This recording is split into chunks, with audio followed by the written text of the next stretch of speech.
Bon, ce sont des kabylistes. Bah, voilà. Trois quarts de kabylistes, bah, mécontents. Il y a ce qui dit, Bazali, bato, baki mimboka, bato, bakondana, bango. Nde bato, nyonso, ba se retrouver par là. Mécontent. Bah, mécontent, il y a Félix. Bah, condamné. Bah, condamné à mort, bah, condamné, nyonso, nde, ba se retrouver. Kabila qui apparaît pendant que il apparaît en peu de temps. Carré, carré tiki, carré côtier, ici. Bref apparition. À l'est. À l'est.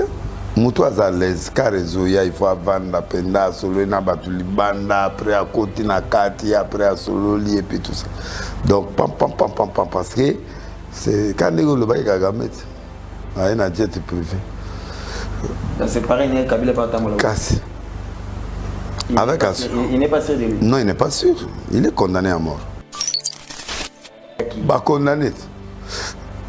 Matata Zana.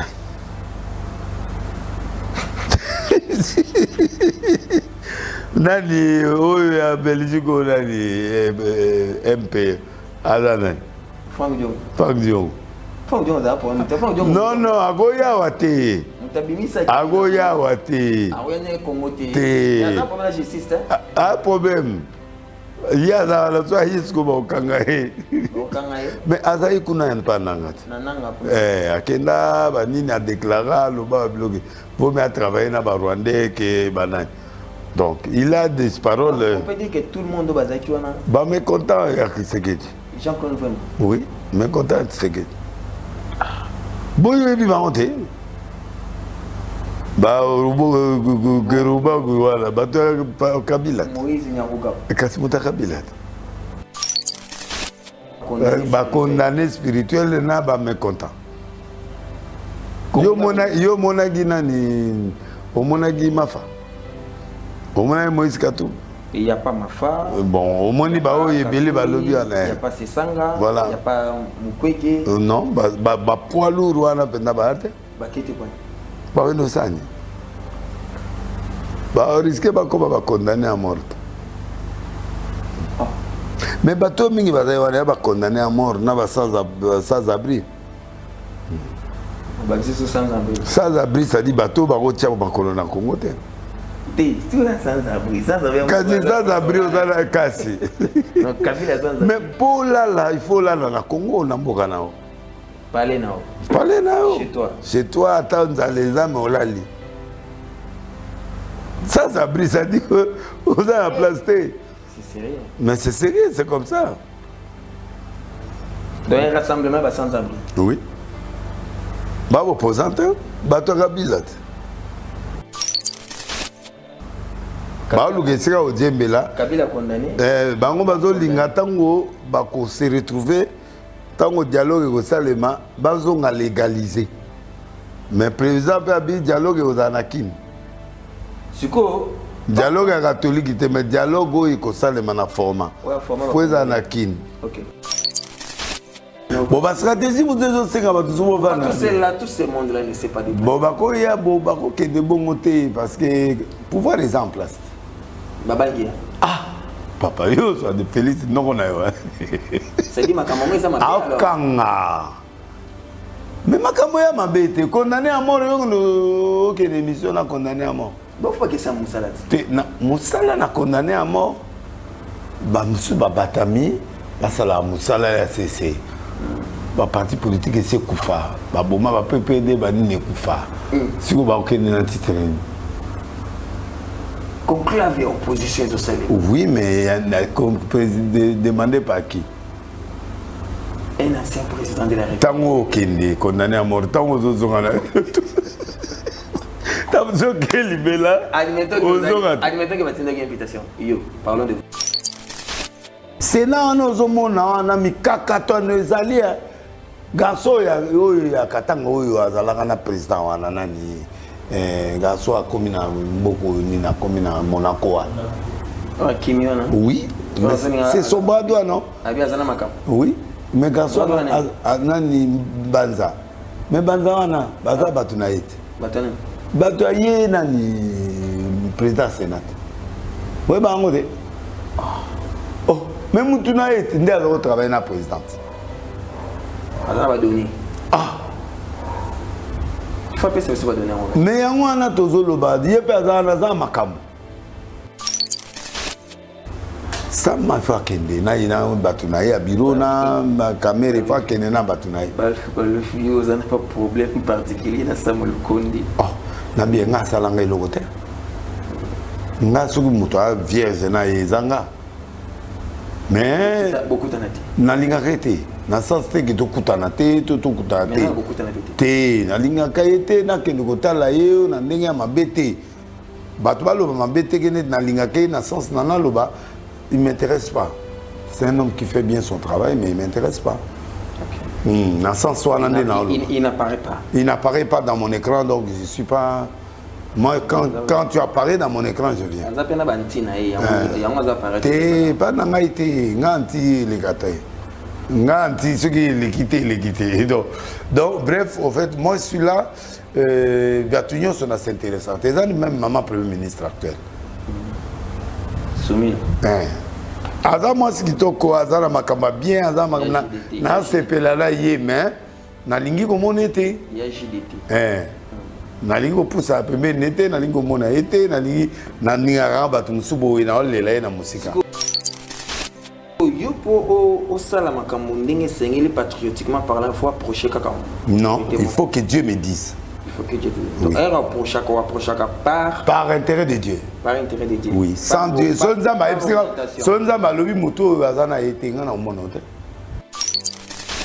On peut définir la situation actuelle que traverse la République, spirituellement.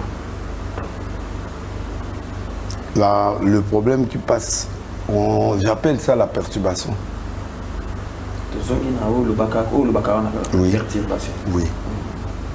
Nous sommes dans l'état d'agitation. Turbulence. Turbulence, oui. Qui va entrer maintenant dans le temps de guerre où, proprement dit, président, où nous avons Alingi, quand il y a Congo. Quand il y a Congo. Oui. Azaïna Bisso, mais il était pas totalement, mais là maintenant il revient. Qu'est-ce qui fait qu'il y a Azon? Parce qu'on est innocent. Maintenant, il y a qui à partir des États-Unis, Dieu a changé le cœur du président. Tu n'étais pas là? Je t'avais dit que tel jour, l'Éternel va changer le cœur du président Félix. Et c'est comme ça qu'il nouvel caractère na ya siko ya komana ngwana. Ezelo mogo ya siko ko côté l'autre parce que na ipsa déjà en tant que journaliste na ipsa que non Dieu va au côté la montée mais président a changé cœur na et agoyo ka batu soute. Aoyo ka entourage na été, aoyo ka cabinet na été, aoyo ka ba sénateur, aoyo ka batu belete. Yango amiyo ka yemoko na Nzambe. Partagez le sourire dans vos maisons, laissez que l'amour du trio soit votre partage. Mesdames et messieurs, tous allez sous la bande sans audience, tous amis na téléphone sans audience, oui, parce que nous avons à vous dire, nous allons discuter avec vous, nous allons réfléchir, tout petit baono surtout mbote oyo, bayaka ko réfléchir en commentaire, tout petit bino mbote baoyo balinga ko réfléchir en commentaire, venez réfléchir en commentaire, tous awana Bona Bino. Je suis Marc-Olivier Mouka pour les intimes. Affectueusement, c'est Marc-Olivier Mouka efficace. Je suis là avec vous et la grande équipe est là encore une fois en forme. Nous sommes chez vous dans vos maisons. Serge Diakani qui nous gère bien techniquement parlant dans l'ensemble et Gaga Mobutu pour la réalisation. Mesdames et messieurs, et c'est Mouiza. Photo solo la Mouka et puis tout solo la Kaka Mouka. Encore une fois avec l'évêque président Voulouzi, Denis Lessi qui va bel et bien passer par l'analyse, passer par l'édification, passer par la motivation aussi. Nous allons réfléchir avec lui comme d'habitude. Vos suggestions à nos numéros, vos suggestions en commentaire. On a parlé de tout et aujourd'hui on va parler de cette sortie avec le président de la République qui a tendu sa main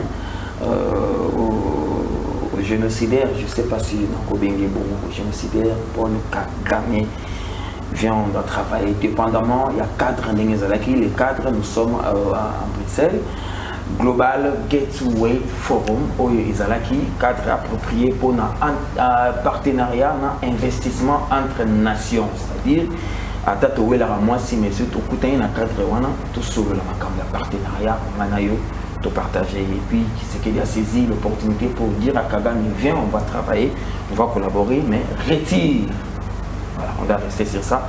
L'évêque président doit réfléchir encore une fois sur ça. Alors Nairobi a réuni les opposants de la République démocratique du Congo, non, les opposants au régime, pas les opposants à la République, les opposants au régime Tshisekedi.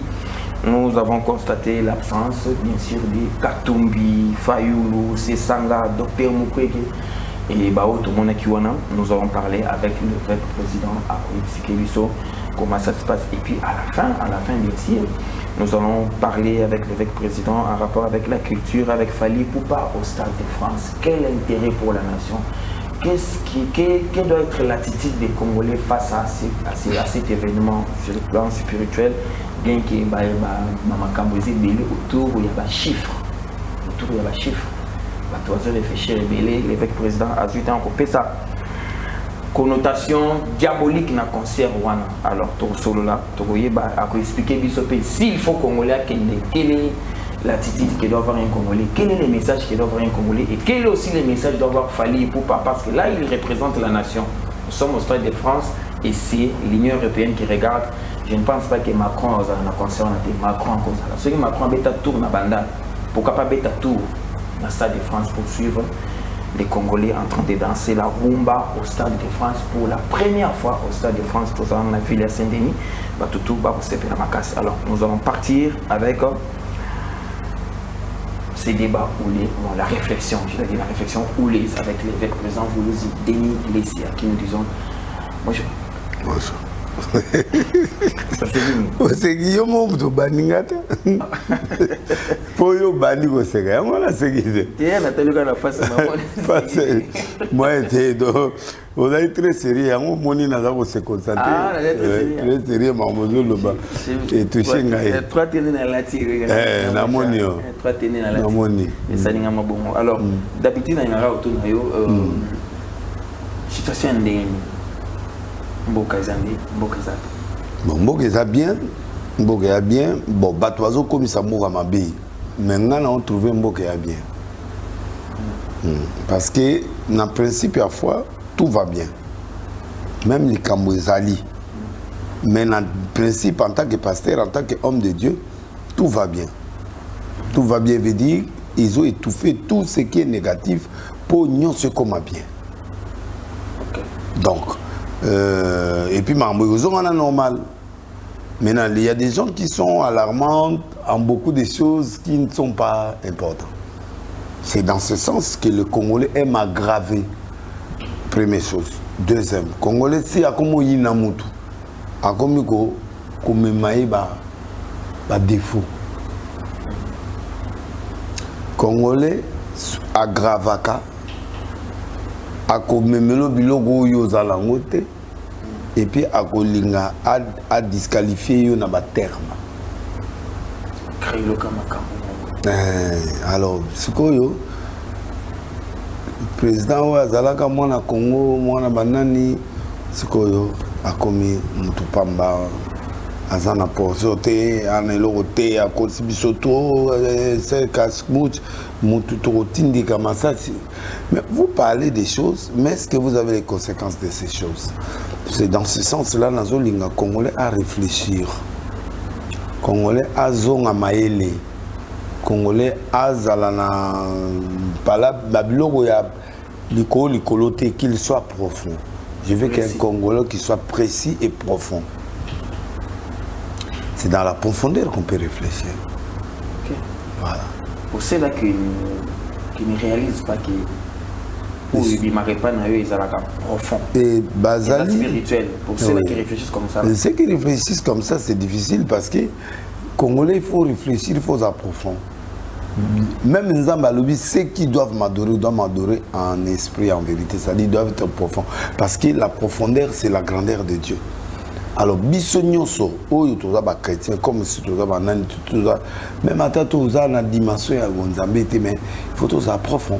La profondeur n'est pas seulement l'église. La profondeur est même dans les choses normales. Il faut que comme profond, tu raisonner en profondeur. Tous en licoloté comme un truc comme ça, au bafoué en haut après, ok, non. Et tout le long, le fanatisme. Je ne supporte pas Félix par fanatisme, non. Sinon, je fais être Kabila.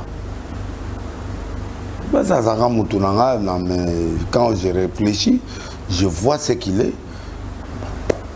Je suis désolé. Maintenant, il faut regarder maintenant les Congolais qui sont sceptiques par rapport à la démarche, les Congolais qui sont réservés, réticents par rapport à la démarche. Bon, bah, Congolais au bazar sceptique dans la démarche, ça l'erreur parce que tout le monde n'est pas obligé de m'accepter. Mais, Bible et lobby, dans la leadership à 380 degrés, il faut travailler avec ceux qui sont avec toi. Bateau Yozana Bango, avancer avec. Les indécis changeront après. On ne peut pas travailler avec les indécis. Pas indécis, sur Bani n'a débit. Pourquoi ici mission là? Travaille avec ceux qui sont avec toi. Les indécis changeront au fur et à mesure que ma cambozo change. Voilà. Donc moi je crois que et les fanatiques, Batou, Bazaï, Moutatongolo. Or quand on parle de la nation, on ne peut plus parler de Moutatongolo. Il faut tous aller à Batou. Donc je travaille avec ceux qui sont avec moi, mais les indécis, je vous autorise de me rejoindre dans le plus bref délai. Ok. Maintenant, avant de côté la vie femme solo, tout ça n'a pas mon cosima, tout ça c'est mon mandat. Comment on peut définir la situation actuelle que traverse la République spirituellement? Là, le problème qui passe, j'appelle ça la perturbation. Oui. Oui. Nous sommes dans l'état d'agitation. Turbulence. Turbulence, oui. Qui va entrer maintenant dans le temps de guerre où, proprement dit, présent, où Nzambe Alingi, quand il y a Congo. Nzambe Azwa quand il y a Congo. Oui. Azaïna Bissoté. Azaïna Bisso, mais il n'était pas totalement, mais là maintenant il revient. Qu'est-ce qui fait qu'il y a Azonga? Parce qu'on est innocent. Non, il n'a pas eu le retard. Le problème était traitable. Mais la trahison a trahi et ça dit que la situation est s'empirer. Et s'empirer, et comme on peut s'abattre sur Bagou. Bananga Bagou, et comme on peut s'abattre Rwanda Gou, comme na Gou, il y a Bamoutsu idée, il y a Gukata, Bamoutsu Goto comme ma région, Bamoutsu comme ma pays, Bamoutsu tout profiter des locaux. Et puis c'est Bango Elengi, na Gou Mongoboy. Alors, Nzamba Moni, non, je ne peux pas. Il faut maintenant, il doit rentrer dans le camp. Nzamba Zongissima, Atali, Félix, il est venu l'appuyer. Okay. Dieu n'utilise que les autorités. Une seule autorité, c'est le président. Qui est établi. Qui est établi. Parce que les autres là ne sont pas établis. Mais il n'y a qu'un président qui est établi. Ils doivent revenir pour l'établir. Et Atalasso va donner naïe Eza Nanan. Mandé Ezali, tout pendant Ezaoui. Quelles que soient ses erreurs, Dieu reviendra vers lui pour l'établir, pour lui donner le pouvoir de vaincre. C'est ça la période que le Congo traverse. C'est-à-dire que tout a une trahison, tout a une perturbation. Alors, nous avons comprendre que Batouba Zugou, grand des Zugou, partisans de Zugou, alors, et comme il y a ça, stress, tout ça, tout katakaka, tout comme un boué, bambon, bon, batali, bon, tu rends la banque, alors maintenant, tout comme État indépendant. C'est une tentation qui est en train de ronger les rebelles ainsi que tout ça. Mais ils savent que c'est un pays indépendant qui ne peut pas céder facilement comme ça. Et c'est ça le problème, la confusion maintenant. Zone de turbulence. Oui. Merci beaucoup, nous sommes chez vous dans vos maisons, mesdames et messieurs, laissez que le sourire soit votre partage, encore une fois. Et ça lit bien, et ça lit bien. Et ça l'a bien quand ou là t'as zonga na casquette na ça va bien. Bon bah tu peux aller à bon. Il y a des ceux-là qui vous ont toujours envoyé par éloge. Ils sont continuent ma parole. Pensant que bien. Il y a des ceux-là qui regrettent. Pour la ligne, il y a des caca. Ma cambo maîtriser bien. Ok, il y a vraiment beaucoup ça bien. Non, ils ont bon qu'il est amola bongo. Pour qu'il est amola bongo, il faut être amola négatif amola. Bango ma comprendre de te bazar à côté égoïsme te. Tout ça partout. Donc au moins domaine autoyeli. Toyeli amour. Mais si go côté monsieur se paye pour payer ton quota. Vous toucher caca mais na normalité pendant il faut tout ça là biloko tout ça là. OK. Pour cela où bazar besoin aux la caca na sa parole. Oui, c'est bon. Nazali. Nazat à 100% la parole mais faut na kitarape ermongo ko ramener bateau. Mais comme il y a 10-20% pour na ramener bateau batikali non en retard pour na ramener. Mais ils ont 20%. Mais on a signifié que l'interaction des amis, ils sont pour toucher mon pandion. Mon pandion, la musique. La musique. Côté Bagou et Valigate. Mais on oppose à la Kenga Lazare, c'est Noé. Ba confondaka, ba confondaka na arche de Noé. Donc, na sa arche. Donc, malgré tout ce que je peux dire en tant que prophète, mais na sa arche. Donc c'est une propre vision, naturelle ou bien. Et la vision, on n'a pas fait ça. Ok. On vit à cheval. On vit à cheval, donc on a en tant que prophète, si on a continué à art, c'est ce qu'on a continué à dimension. C'est ça le problème. Il ne faut pas supporter. Avant tout, il y a des gens qui ont oui. Il y a une vidéo, il y a un lilo. Ils ont un théâtre. Le bas. La film, en tout cas, ils ont une vidéo. Ouais. Dans le pan. Ah ouais. Ils ont amené une scène au théâtre. La fille, est-ce qu'on bat tout? Là, comment on a des commentaires? Ils ont compris. Ils ont théâtre. La fille en question, elle est actrice. À Joranna Maboké. Mais de toute façon, ils ont le là, ils ont commis aussi. Non, ils ont artificiel, intelligence artificielle. On a utilisé des niveaux. Voilà, na ça théâtre mon. Na théâtre pas on a eu. Théâtre pe na sala pe théâtre musawa. Sala pe théâtre ah. Oui. Na tourna théâtre ah. Tableau moi seulement ah. Oui. C'est ba 8 tableaux, ba 8. Ba 8 hein? Oui. On a monné que sur le film. Parce qu'on a ça pas. On est là, les théâtre. Il a théâtre. Il a intelligence artificielle. Il a eu. Il a eu. Oui. C'est bon. On va tindre là. Pour na baye ça intelligence artificielle to ils appellent naïe. Comment pour le bela mwana boye et puis nous devons filmer ba on nous le bela yo. Bah c'est les caca là mais ça fait bah une année hein. Oui, bah une année dans ndambo oui. OK. Ouais. To tourna ba tableau awa na garçon Aldas comment les nani garçon mon boy. Garçon mon boy na to tourna wa. Na boko ngi bimate hein. Et bima, c'est les cas belé, oui. Ok. Non, mais tu as une intelligence artificielle. Non, on a sali va théâtre, on a sali va film, awa, na tourné qui awa, on se peut na auto tourner na côté à Kasavu Boana. Tout ça, il paye au moins 4 épisodes ou tout ça est côté à Kasavu Boy. Il paye ça bien.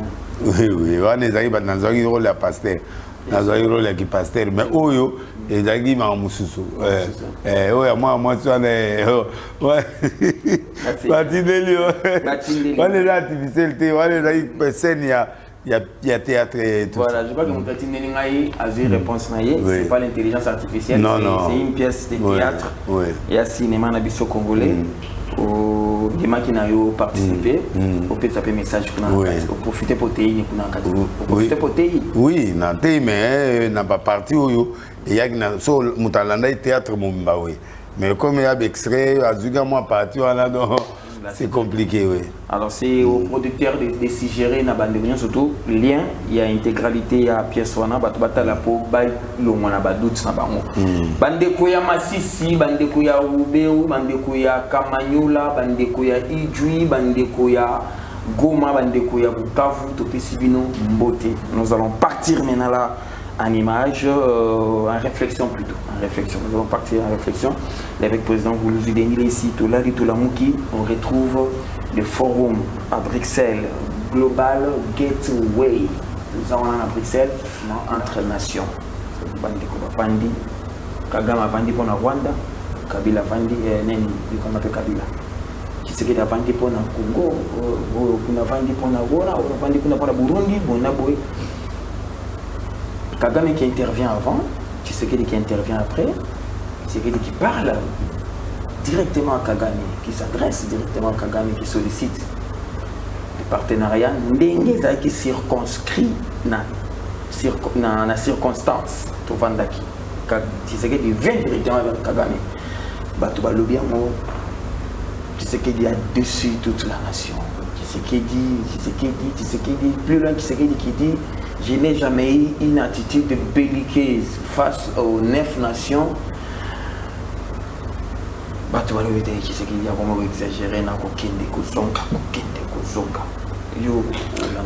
y a qu'à partir des États-Unis, Dieu a changé le cœur du président. Tu n'étais pas là. Je t'avais dit que tel jour, l'Éternel va changer le cœur du président Félix.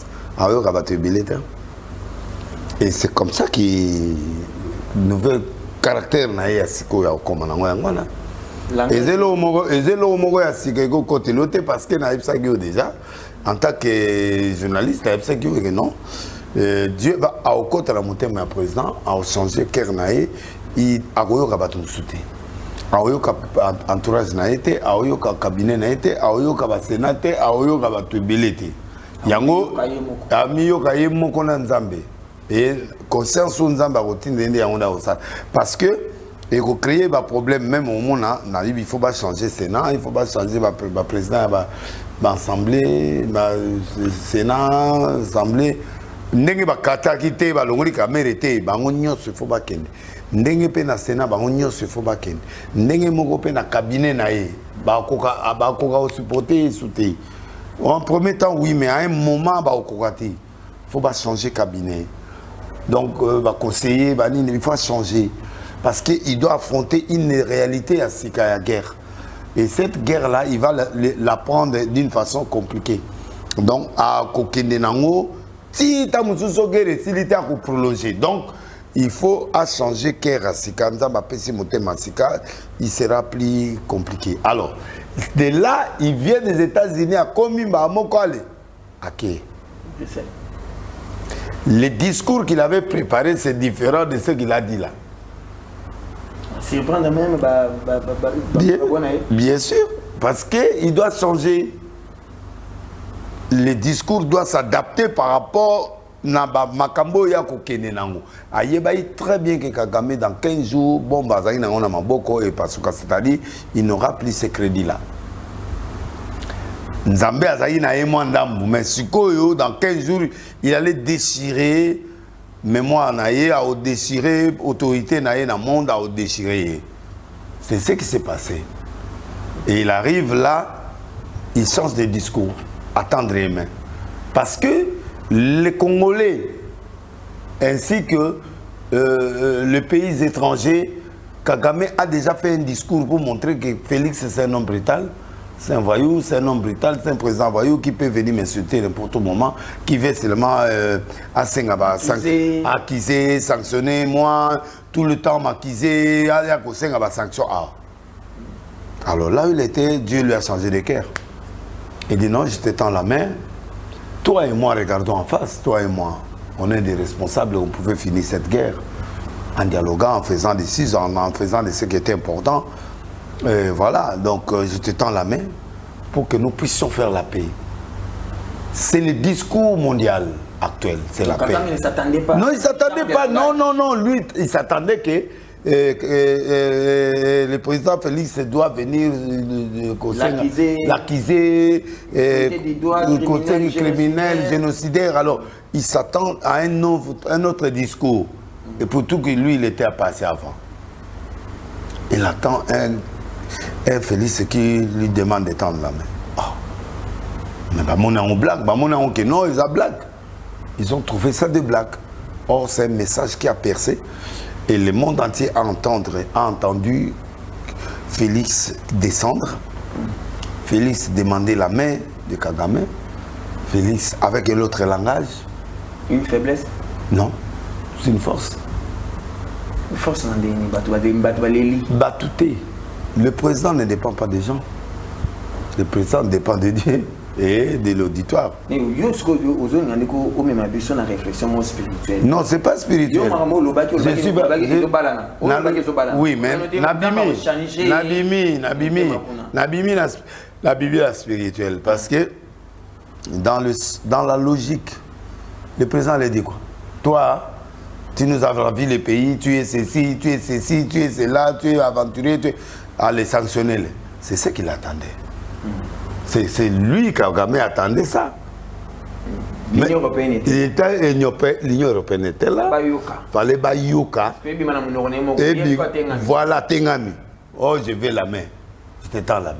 Ah! Ce qu'il y a un discours, c'est une autre. Mais il voit un discours autre sorti et déséquilibré. Échanger via l'Union européenne. Échanger communauté internationale, langage.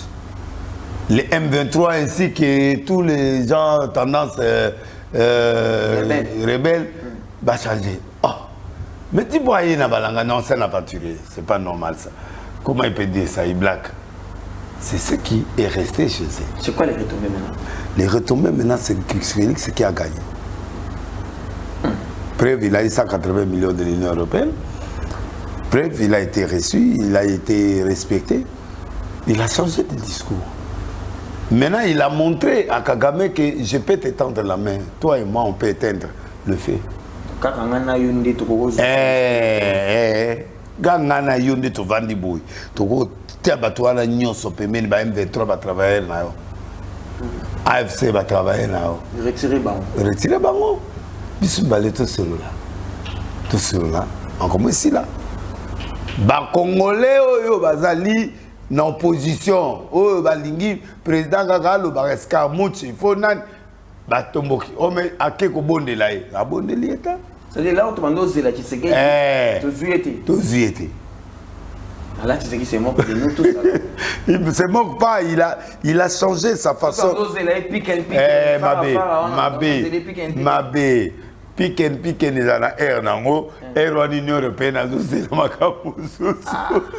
C'est quoi, yo, Kagame, yo, te. Affaiblité. Non, toi et moi, on peut terminer cette guerre. Maintenant, par rapport et maintenant, aujourd'hui, on peut le terminer. J'attends ta réponse, on pouvait terminer. Maintenant, l'Union européenne et tous ceux du monde entier qui regardent, mais ce gars, il est en train de demander la main de Kagame. Donc, maintenant, Kagame, s'il répond bien, ils peuvent terminer. Les dossiers peuvent finir maintenant. Peuvent finir en une semaine, en un mois, en 2 mois. C'est fini. Maintenant, les organisateurs, il y a d'accord. Tous les parents, il y a d'accord. Les producteurs, il y a d'accord. On prend le droit. On prend les États-Unis. N'est-ce pas que l'on a fait ça? On peut on peut pas se péléguer. C'est encore un qui déçoit encore. Non, il ne déçoit pas. Il ne déçoit pas quand il voit que les accords prennent la lenteur. Quand il voit qu'il est parti aux États-Unis, il a vu le style a changé de langage. Quand il va aux États-Unis, il voit que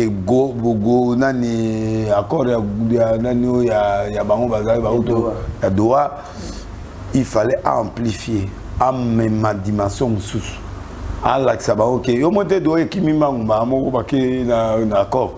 pour cesser les faits, pour nini, observation, cesser les faits. Parce qu'ils ont senti que le monsieur a changé de langage. Il peut changer encore, il y a des choses, il peut amener. Donc, ça a bouleversé beaucoup de gens. Même l'Union européenne n'attendait pas, même les gens n'attendaient pas, tout le monde n'attendait pas, même les Congolais, tout le monde qui a voté. Et c'est ça le vrai discours que Dieu a donné au président. Non, il n'est pas faible, il n'a pas changé, mais il a opté pour autre chose. Il a mis la paix en première position. Directement avec l'agresseur. Avec l'agresseur. Ok. Voilà. Maintenant, partant, il y a un message au Yozaki à Kolobaki. Place à les États-Unis. Nous avons changé la façon de voir les choses à Oyo Kamoutouté. Tous en haut, ce que tu as, ce que tu as à Bruxelles. Osa satisfait. Discours au bango va prévoir qu'il y a un côté. Osa satisfait, nous avons bien. Oui. Nada satisfait que Dieu m'a parlé. Oui,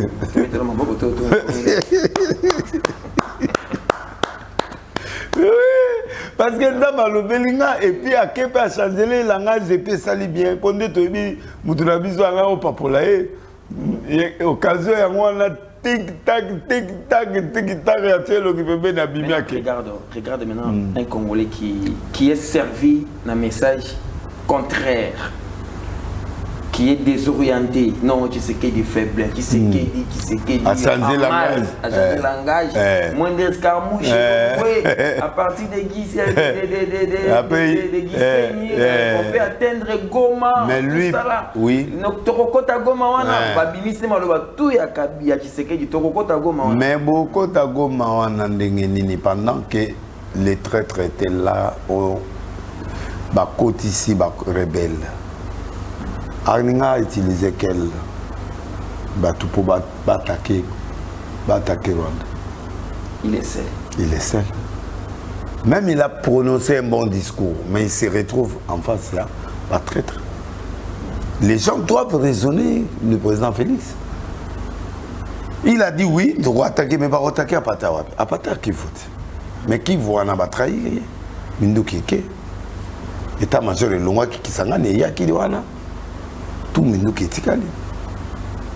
Commandement Kimi. Et Kimi. Et ces gens sont en train d'être jugés, on va condamner,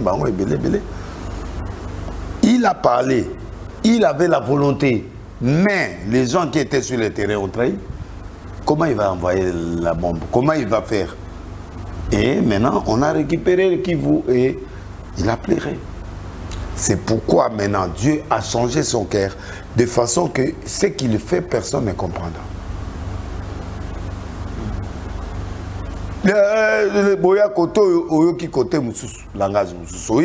Donc c'est comme ça qu'on va vivre Félix Mikolo. Congolais nous a manipulé. Pour qu'ils facilement. Ils ont besoin de Zonga, le président est stable. Il fait un discours selon le cœur de Dieu et selon ce que Dieu a fait pour qu'il change. Et ce discours-là, c'est un discours populaire par rapport à l'Union européenne, par rapport aux États-Unis, par rapport à beaucoup de gens. C'est un discours de paix. Il a parlé de la paix. Il a mis en première position la paix. Il a oublié ce qu'il est, il a oublié Kagame ce qu'il est. Il a mis la paix au centre. Et c'est maintenant, c'est apprécié. C'est pour l'Union européenne et les autres, ils ont apprécié. Mais les autres ont murmuré. Alors tous ceux qui sont à côté, qui veulent la guerre du président, la guerre vous l'aurez, mais ce n'est pas dans le format où vous voulez, non. Dans le format Moussous. Mais quand tu viens, tu étends la main. Quand tu vas attaquer maintenant, tu as raison. Mais avant d'attaquer, il faut tendre la main. Si quelqu'un refuse la main, tu attaques. Et il a laissé ce discours-là pour que Yaya. Et je sens aussi que Kagame viendra. Ok. Maintenant, on a besoin de réfléchir. Peut-être au tel qu'il n'y a pas d'image, mais on a besoin de réfléchir. Il y a des images où on a une amona qui Kagame arrive à Bruxelles avec un jet privé, pas l'avion officiel. À la fin, il y a cérémonie. Tout Télémi. C'est qui vient dans Souka. Donc, tout Télémi va oser la raille. Aïe dans Souka. Pour pas qu'on a photo en famille, il y a circonstances. Comment on peut définir? Il y a un avion officiel pour commettre la vie démocratique du Congo. Et Kagame a quitté dans Bruxelles un avion et ça a Congo. Jet privé. Bien sûr. Bon, il y a déjà que c'est la diminution de Kagame. Il s'est camouflé, il n'est pas sûr de lui.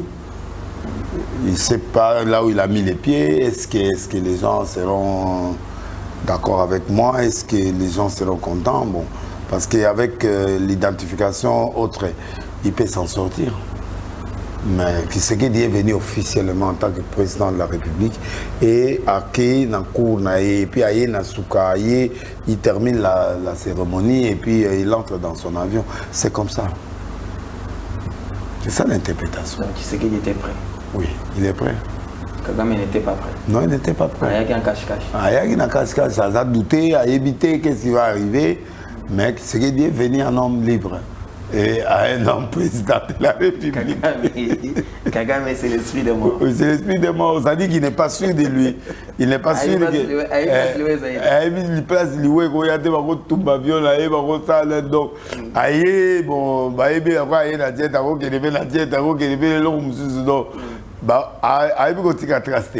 il n'est pas sûr de lui. Très bien. Tous les amis, merci. C'est-à-dire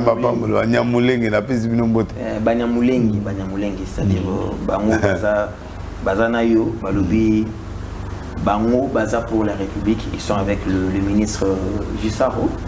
Il y a place dans ce pays d'été.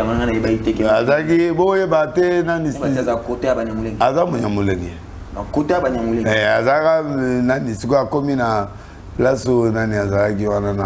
Comment on appelle le ministre là? C'est notre type. On a gouvernement, mais sur Bakongo, il va rater que tout ça. C'est Bayebi. Bon, Ebele Bayebi, mais Bayebi qui représente Banyamuleng et Azali. Ou Azaki, Teper ou Akomisiko na Nani Azali. Abala mo anabiso. Abala mo anabiso. Mais abala mwana biso ya Congo ya awape ya kin Muluba ya Muluba abala kasaino ah élargir abota bala de côté abota na baluba abota na baluba oui ala vigilant ah ouais un visionnaire oui. Voilà, nous saluons tous les dans le monde. Tshisekedi l'a dit l'autre fois en Angleterre, vous êtes nos frères. Vous êtes nos frères. Et Bazoli et la Pemingi, ils sont très mal exploités, ils sont très mal utilisés. Bazoli et la Pemingi, il y a des Banyamulenge sincères qui se considèrent congolais. Oui. Il y a des Banyamulenge qui se considèrent marginalisés. Alors nous saluons partout Oyo, Bozwami. Les cadres étaient bien précisés. Toyo Kousoula, partenariat, investissement. Raison pour laquelle Tshisekedi a fait ça qu'il le connaît. Alors, qu'est-ce qui vient après? Qu'est-ce qui vient après?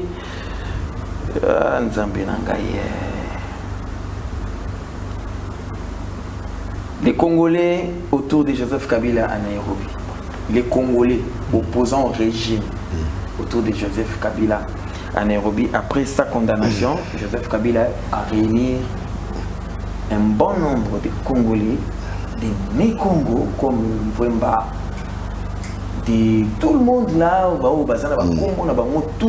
non, politiquement parlant, on a vie pour la haine, ou en bonne santé, pour pas que justice, santé. Les Congolais opposants au régime autour de Joseph Kabila après sa condamnation. Bon, ce sont des kabilistes. Trois quarts de kabilistes sont mécontents. Il y a ce qui dit Bazali bato bakimi mboka bato bakondana bango nde bato nyonso ba se retrouver pana ya mécontent. Ba mécontent ya Félix. Condamné à mort, condamné nyonso nde ba se retrouver wana. Oh bazaki na Nairobi oui. Ba condamné na ba mécontent ya pouvoir ya Tshisekedi. Kabila qui apparaît pendant que il apparaît en peu de temps. Carré, carré tiki, carré côtier, ici. Bref apparition. À l'est. À l'est. Moutou à l'aise, carré zoya, il faut vendre penda, solo na batuli banda, après à côté na kati, après à solo li et puis tout ça. Donc pam parce que c'est quand le bail Kagame. Ah, il a jet privé. C'est pareil, Kabila pas ta mola. Casse. Avec Assur. Il n'est pas sûr de lui. Non, il n'est pas sûr. Il est condamné à mort. Mais là, bah, oh, sous ce qu'on va. Bah, condamné.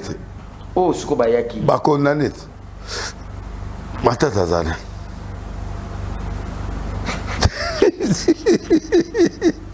Nani, oh, ya Belgique, nani, MP, Azana. Franck Dion. Franck Dion. Non, non, Agoya Wate. Agoya Wate. Un problème. Il y a la soirée au Kangaé. Mais Azaï Kuna pas nangat. Akenda, Banini a déclaré, le bas bloqué. Pour me travailler dans le Rwandais que Banan. Donc, il a des paroles. On peut dire que tout le monde va dire bah, mais content, il y a qui se guette. Jean-Claude Vraiment. Oui, mais content, c'est que. Bon, il y a monté. Bah, Gerouba, voilà, bah, Kabila. Moïse Nyaruga. Kassimouta Kabila. Donc, il y a bah, parce que n'a pas tout là. Il y a un rassemblement bah, condamné spirituel, n'a pas mécontent. Yo mona ginani, au monagi mafa. Au mona Moïse Katou. Il n'y a pas Mafa. Bon, au moins, il n'y a pas Sesanga. Voilà. Il n'y a pas Mukwege. Non, poids lourd, on a pas de bah, innocent. Bah, on risque pas qu'on va condamner à mort. Mais bateau mingi va condamner à mort, n'a pas sans abri. Sans abri, ça dit bateau, va retirer au colonne à Congo. Sans abri, on a la casse. Mais pour là, il faut là dans la Congo, on a un Parlez now. Chez toi. Chez toi, attends, les âmes, on l'a lit. Sans abri, ça dit que vous avez la place. C'est sérieux. Mais c'est sérieux, c'est comme ça. Dans un rassemblement, sans abri. Oui. Bah, opposante, bah, tu as Kabila. Madame opposante. Tiens. N'a bien pas ministre Kabila. Il y a condamné à mort. Il y a 10 ans. Hein? Oui, bah, peut-être 10 ans. Donc, on a condamné. Bah, au Djembela. Kabila condamné. Bango bazo linga tango bako se retrouver tango dialogue au Salema bazo nga légaliser. Mais président peut habiller dialogue aux anakin. Siko dialogue catholique était mais dialogue au Salema na format. Faut anakin. OK. Partons maintenant de ce qu'on a vu Kabila apparaître dans Goma. À Sololi à cette consultationnelle dans Goma. Là c'était dans format il y a rébellion. À Sololi na bateau babomi. Kutani na bananga bani bateau babomi. Kila bateau tangi plus de 10 000 morts janvier février, c'est noté, c'est enregistré sur le rapport. Et maintenant Kabila qui apparaît maintenant avec les opposants politiquement parlant. Tous armés, rébellion, tous opposition politiquement administrativement parlant. C'est-à-dire Kabila s'est dit il ne peut pas partir seul. Kabila a coquillé mon côté Fonakena pendant qu'il est condamné. Oui, à Okene, mon vote. À Lingi Batouba compagnie. Ndé yangwana même va réfléchir, va koyate. Moïse Ayate, Nani Mafa Oyate, Batou va responsable, va Oyate. On va réfléchir. Oui. Qui voit l'avenir du Congo, bah et puis que bon tout ça doit afficher devant Kabila les a bien été. Bon, selon les dires, bah lui n'a pas auto et belé bah été il est kenny na conférence, la vidéoconférence. Problème est problème est politiquement il y a aussi les passeports qui ne peuvent pas être là. Politique il y a un passeport est atteint. Et Zali mais athée. On est obligé au budget politique c'est un bon oui bah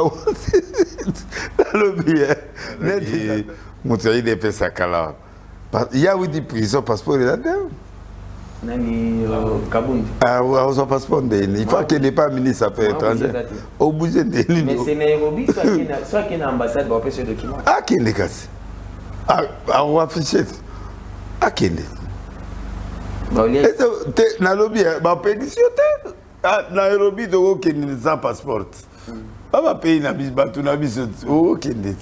Mais à Kende. Mais la situation il y a pas où il va outi awa qui va apparaître na place au Kabila Zali. C'est les plans. Mais pas ça pas tout naït. Net batu ya comment il s'appelle encore? C'est qui coule. Mais c'est qui coule nazal électron libre azam mutapoto. Ozi mutune. Yo ba été que mutapoto. Ala congolais. Ba za mutapoto. Ouais ba c'est qui coule nité azam mukanda ya poto. Yo mona bango ba congolais ba mukanda poto. Donc il nous engage bêtement. Oui. Bango ba ya kaka lo yengi ba ya kama ba mikanda poto. Donc c'est qui kuni aza congolais. Ah. Mais c'est qui kunga mukanda poto. Ba ba to ana mikanda poto. Ye bango te auda. On va créer des autres. Ah oui tu vois. Aba ya wata yo. Bango azambre ba congolais. Azambre go. Ya azambre. Donc ya zana yena ba bato kabila kala yale tibato mutu ya nani mutu ANP aye conférence c'est un problème.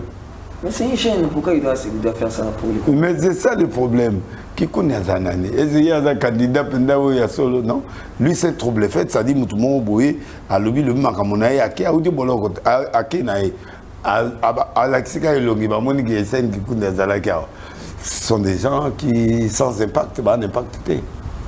C'est celle qui compte dans le poids d'un président. Il n'a pas le poids. Ce sont des gens qui complètent la caricature. Il n'est pas là. Ce qu'on a bilong mon écran. N'a décevoir. N'a décevoir quand tu peux pas battre Kabila.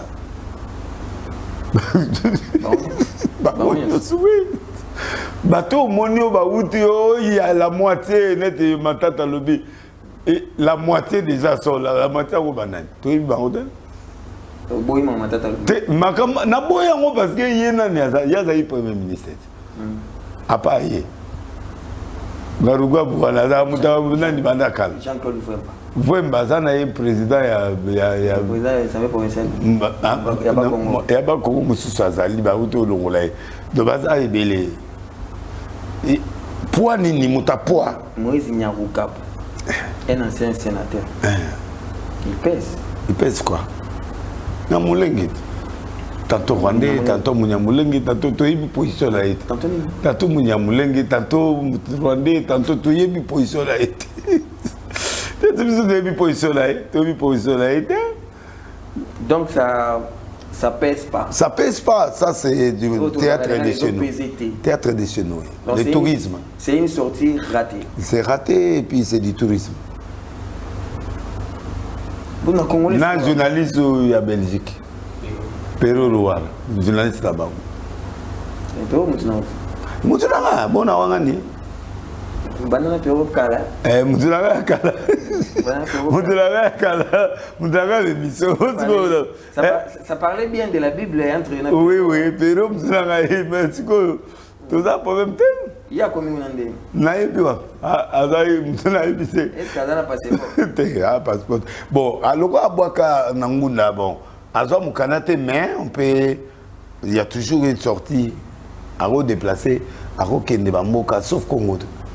Donc, côté de la il y avait des personnes. Oui. Perona, la demoiselle. Non. La demoiselle. Quand c'est Bibi Kapanga Mutakabi, la Bandakala. Oui, bate. Mais on n'a pas vu l'équipe, l'arsenal de communication de Kinshasa partir. Bon, Sylvie Bongo, Tika, Barbara Ndimbi, Tika, l'arsenal ya Awa, Bakumaka, Basola, qui tourne la communication. Sylvie Bongo, oui. Barbara Ndimbi, oui. Jean-Pierre, oui. Communicateur. Oui. On a un communicateur. Ce nom est sous stade, on a voyé jouer. On a vu le Alex, ça m'a pris. Dollar et Kitty, mais les garçons avaient mis. Hein? Papus Romain.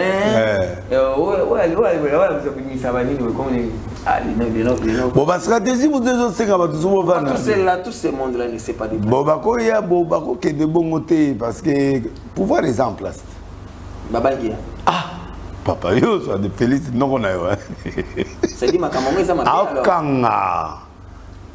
Mais ma caméra m'a bête, condamné à mort, aucune émission n'a condamné à mort. Pourquoi que c'est Moussala? Moussala n'a condamné à mort. Monsieur Babatami, Basala Moussala, c'est le parti politique, c'est Koufa. Baboma, va PPD, Banine Koufa. Si vous avez un titre.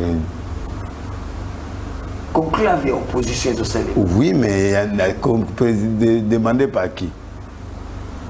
Un ancien président de la République. Tango Kende, condamné à mort. Tango Zozongana. Admettons que vous avez une invitation. Yo, parlons de vous. Moi, je suis personne. Moi, je suis personne. Naza personne. Par contre, dans la justification que dans ça, mais je ne peux pas partir. Non, non, non, dans la logique présente, le cas va condamner Kabila à mort, je ne peux pas partir. Donc, vous cohabitez dans quelqu'un condamné en tant qu'un spirituel? Non. Parce que j'ai. Il y a pénalité. Tu mais on a condamné. À la sainteté. Non. Parce que nous avons besoin de faire un côté à l'effet. Maintenant, tu as besoin de faire un côté à l'effet. Mapon. Oui. Il est condamné, non? Oui.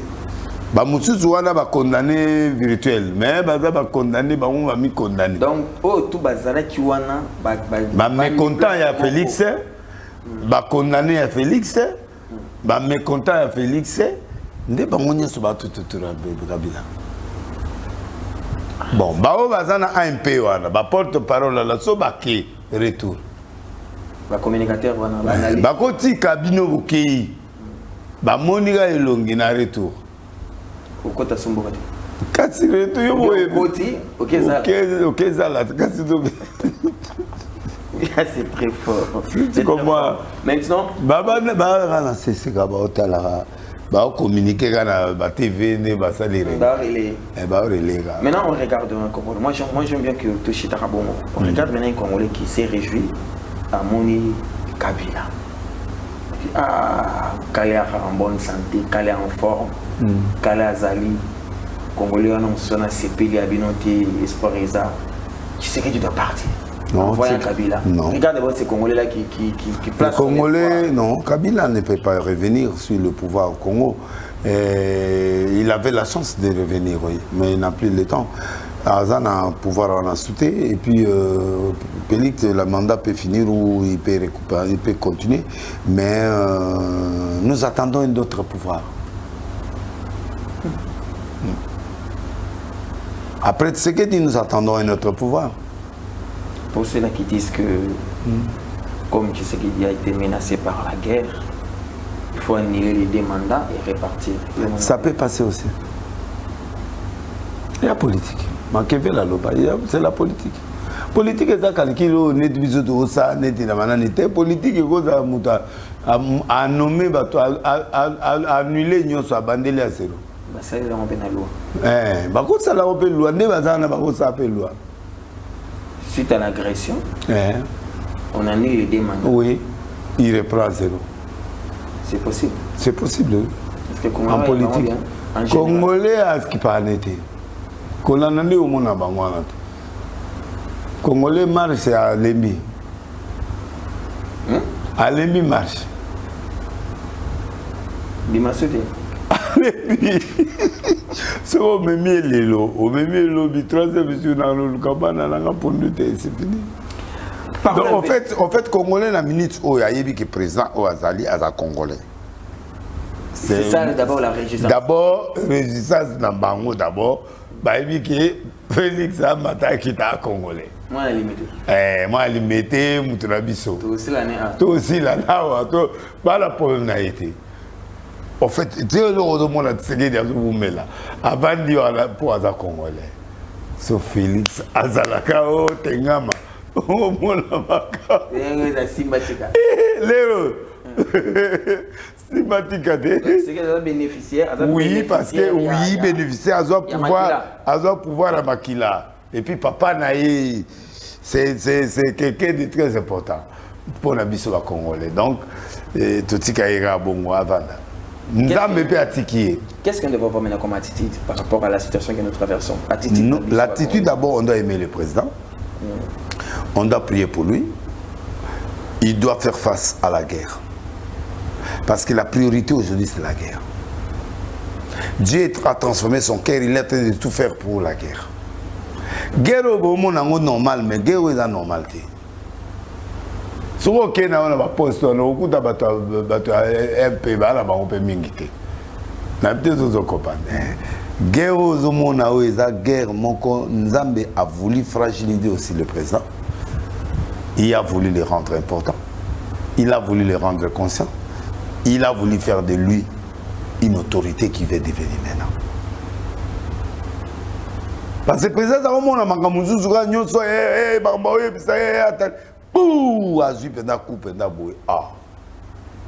a général, général va reculer, à prendre conscience que nous avons Kagame pas se regretter, ba plan n'union se échoué.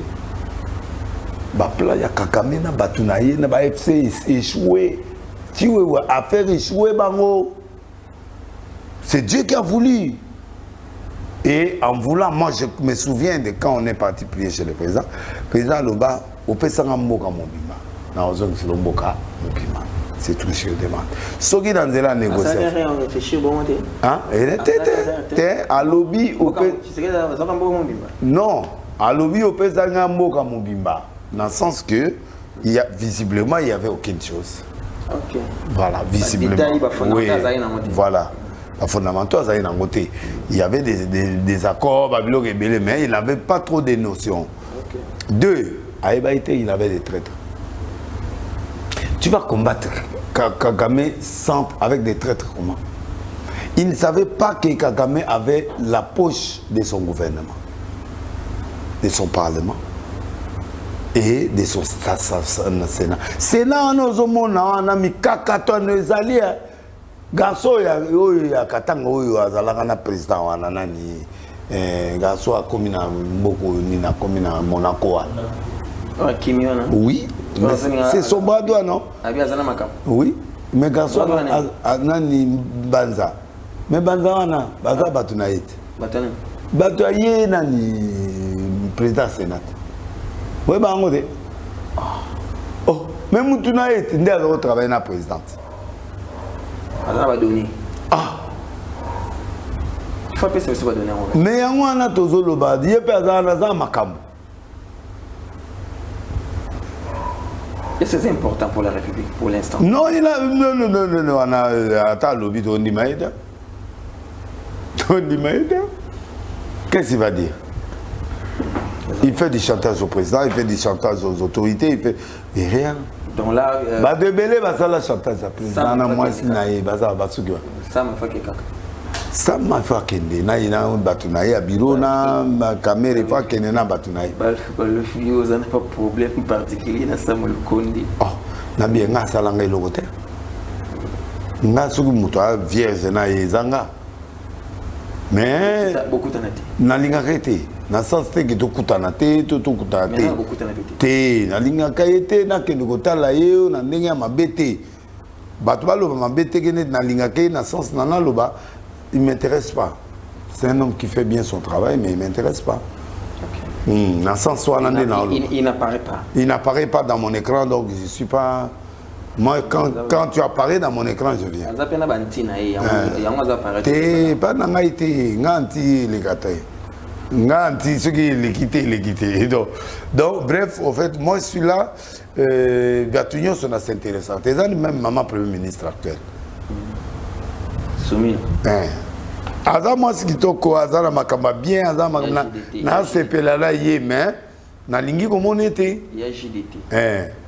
Nalingo poussa pembe nete nalingo mona ete na ninga batu musubo ina lela na musika ko yo po o sala makambo ndenge sengeli patriotiquement parlant faut approcher kaka non il faut que Dieu me dise Il faut que Dieu te donne. Donc, par intérêt de Dieu. Par intérêt de Dieu. Oui, sans Dieu. Sonzamba lobi muto azana etenga na mono te. Ceux qui ont en relation dans Zambé, les autorités que vous approchez, ils ont orientation. Oui, oda muto penda ata muta kisi, ata oda muta satana, mais aux en ouverture de Dieu. Je m'approche. Ok. Les ambats, au moins Doudou Famba, c'est un enfant de Dieu. On approche à Kabouya. Oui, Kabouya la lingake. On approche à Jacquemin. Oui. On approche à Ghana. Basé Belé, nani Guilando. Alors ma faiblesse là, mais c'est un bon garçon qui a des éléments de base. Ok. Toujours chité. Donc Babylone, net ministre à travail. Il y a fonction publique. Na problème mais tout le monde une fois. Jean-Pierre. Na jour tout ça na lukinga zo benga na zaité na tani bo déjà saké. Donc en fait na ngomona mais moi na mona été. Donc ermo esprit zolinga. Linga na okendete donc tu vois. Et c'est comme ça que je suis donc un problème n'a été. Ce qu'on a dit avant tout kota aspect moko oya suka partir suka kambo ya chiffrologie mikolo kambo mikolo yo wa garçon yo papa yo mobile nana ketchup yo to sur le makambo na ye aux parents aux famille aux l'église aux kamba makambo ya dollar en rapport na kitunga. Bon, il y a des équilibres. La vérité est que le dollar est en baisse, mais les choses ne descendent pas comme il faut. Bon, nous voulons la descente. Bon, je suis en conséquence. Je peux rien faire. C'est quoi ton message à toi? Mon message est que Monge Kitatina 16, na Osepena. Monge Kitabilo que ce qui t'es. Monge Kitabilo pe kita. Mais n'est quitté rapide et bilo que ya malem. Parce qu'il faut vraiment ils en ont garanti. Non, Makamadola, nous voulons.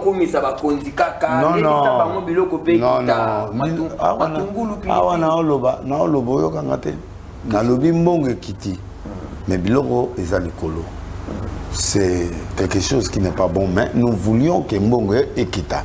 Ce qui est rabaissé et Yena Biloko et Balani.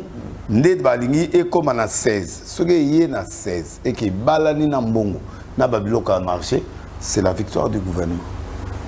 C'est la victoire du gouvernement. Oui, mais c'est le social qui. Oui, c'est le social qui va répondre. Alors, tout ça a trop de bruit, on dit ma certaines conséquences, tout Zela et Balana. Ce qui est Balani, parce que normalement Mbongo est en 22. Oh, nous c'est ça suspicion et abatou et ça. Mouta 19 na boutou boye. Au coup de changer, frappé 17 au boy, ok. Azate. Voilà, ils allaient camouflage. Mais moi, ils allaient 22 quelqu'un. Donc, ils avaient frappé, ils avaient topé, c'est normal. Mais, dans la logique, dans la station, on a 23 000 l'autre jour. Le lot qui était à 22, ceux qui 500, c'est normal, c'est longtemps à la banque. Mais la banque est capable de gérer bisoter parce que nous avons la euro à la banque. Donc, il y a des choses qui doivent, la banque doit se préparer de façon que biso, bureau d'échange, dans 24 communes, le bureau est ébélé. Tu dois frapper. Tu dois frapper. Ça dit que. 18 déjà. Depuis dimanche, il y a 18. Cambiste et tout. Tes maisons à 23. Cambiste, c'est là quand tu vas frauder. Mais dans la logique, dans la station officielle, il y a nani, et ça, 22, 23, tout ça. C'est ok, pendant au sommet, le 23. On a changé, on a profité. Mais, dollar et dollar, moi, frappe Zali. Frapper biso passer par rapport à Nasa na campagne ba réseau na biso communication que soko za na dollar zimbo na dollar kende na cabine ba chela na chombo na ba réseau wana ningi za na tanga ba kombote ce qui au chepo bakati to ngo pe dongwe kuna za evende bazokata ba ça sous change té Congolais souffrir partout non gouvernement Azo ça la bien de façon que bakata ba réseau nyonso oyo ezopesa ba moyen et bakitsa na mbongo et tout ça là définitivement bien. C'est une bonne chose, mais ça prend un peu du temps, mais on doit se plaire un peu, mais ça peut marcher. Tout ça là, tout y a espoir que tout ça la confiance dans le gouvernement Nabiso et un peu de temps équilibre comme pour bon aussi la bonne côté que cette année quelque part et au tellement la place mon moyen si go bazo au moins et longue na on a $4,000 ça tient au salaire 3 000 4 000